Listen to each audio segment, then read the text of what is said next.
আপোনালোকে জানে যে কেইটামান দিনৰ পৰা অসমত বিশেষকৈ ঈদুল জহাৰ পিছৰ পৰা অসমত কেইটামান জাগাত আমি অশান্তিৰ বীজ সিঁচিবলৈ কৰা প্ৰচেষ্টা আমি দেখিবলৈ পাই আছো। প্ৰথমতে ধুবুৰীৰ পিছত লক্ষীপুৰত, লক্ষীপুৰৰ পিছত লখিমপুৰত আৰু লখিমপুৰৰ পিছত গোৱালপাৰা আৰু এতিয়া হোজাই। ক'ব গ'লে সাম্প্ৰদায়িকভাৱে বা যিমানখিনি জাগাত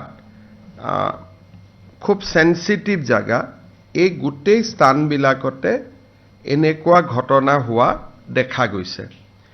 আৰু এই গোটেই ঘটনাবিলাক যেতিয়া আমি চাওঁ তেতিয়াহ'লে আমি দেখা পাওঁ যে য'ত য'ত এনেকুৱা ঘটনা হৈছে তাৰ ওচৰত এনেকুৱা লোকেলিটি আছে যিসমূহ লোকেলিটিত সাধাৰণতে ঈদুল জহাৰ সময়ত গৰু মাংস খোৱাৰ এটা ব্যৱস্থা চলি আছে। আমাৰ যিখন কেটল বিল আছে বা আমাৰ যিখন কেটল আমাৰ প্ৰিজাৰ্ভেশ্যন বিল আছে, সেই বিল অনুসৰি যদি হিন্দু মানুহ থাকে তাৰ 5 কিলোমিটাৰত কোনো মানুহে যদি মন্দিৰ আছে বা আমাৰ নামঘৰ আছে তাৰ 5 কিলোমিটাৰত এই ধৰণৰ মাংস তেওঁলোকে খাব নোৱাৰে। সেইটো আইনী ব্যৱস্থা আছে। কিন্তু ধুবুৰীতে হওক আন জাগাত আপোনালোকে ধুবুৰীত জানে যে গুৰুদ্বাৰা আটাইতকৈ দেশৰ এটা অন্যতম গুৰুদ্বাৰা তাতে আছে আৰু তাত কাষত অজস্ৰ মন্দিৰ তাতে আমি দেখিবলৈ পাওঁ। গতিকে তাৰ within the radius of 5 kilometre এই বস্তুটো সম্পূৰ্ণ নিষেধ কৰা আছে।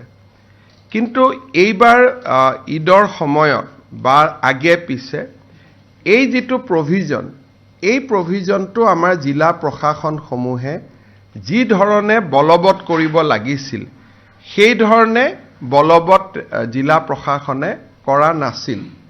ফলত মানুহো সচেতন নহল। আমি মানুহক যদি সচেতন কৰি ক'লোহেঁতেন যে উইদিন 5 কিলোমিটাৰ্ছ এইবিলাক আপোনালোকে খাব নোৱাৰে, কাটিব নোৱাৰে, হয়তো আজিৰ ঘটনাটো নহ'লহেঁতেন। এতিয়া তেওঁলোকে যিহেতু এই গোটেই ঘটনাটো যদি আপোনালোকে দেখে যে নামঘৰ মন্দিৰৰ 5 কিলোমিটাৰৰ ভিতৰতে হৈ আছে। গতিকে আমি জিলা প্ৰশাসনক নিৰ্দেশ দিছোঁ যে আমাৰ কেটল প্ৰিজাৰ্ভেশ্যন আইনৰ যিটো এটা গুৰুত্বপূৰ্ণ দফা আছিল যে মন্দিৰ নামঘৰৰ 5 কিলোমিটাৰৰ ভিতৰত গৰু মাংস কোনেও খাবও নোৱাৰে, কাটিবও নোৱাৰে, মাৰিবও নোৱাৰে। এই যিটো আমাৰ ব্যৱস্থা আছিলে তাক আমি খুব কঠোৰভাৱে বলবৎ কৰিবলৈ জিলা প্ৰশাসনক আমি নিৰ্দেশ দিছোঁ। আৰু 5 কিলোমিটাৰৰ ভিতৰত যদি কোনেও গৰুৰ মাংস নাকাটেও নাখায়ো তেতিয়াহ'লে 5 কিলোমিটাৰ পাৰ কৰি আহি মন্দিৰ বা নামঘৰৰ সন্মুখত এনেকে হাড়মূৰ ৰখাটো সম্ভৱো নহ'ব। সেইকাৰণে আমাৰ যিটো দফা বিভিন্ন কাৰণত আমি খুব শক্তিশালীভাৱে ৰূপায়ণ কৰা নাছিলোঁ, এতিয়া আমি সেই দফাটো শক্তিশালীভাৱে ৰূপায়ণ কৰাৰ বাবে আমি সিদ্ধান্ত লৈছোঁ। আৰু মই ভাবোঁ যে ই এটা গোটেই ব্যৱস্থাটোৰ পাৰ্মানেণ্ট সলিউশ্যন হ'ব পাৰে যে উইদিন 5 কিলোমিটাৰ। উইদিন 5 কিলোমিটাৰ মানে ধুবুৰী টাউনত কোনেও খাব নোৱাৰে, কোনেও কাটিবও নোৱাৰে। ডেট ইজ দ্য বটদ্ৰৱাৰ 5 কিলোমিটাৰত কোনেও খাবও নোৱাৰে, কাটিবও নোৱাৰে।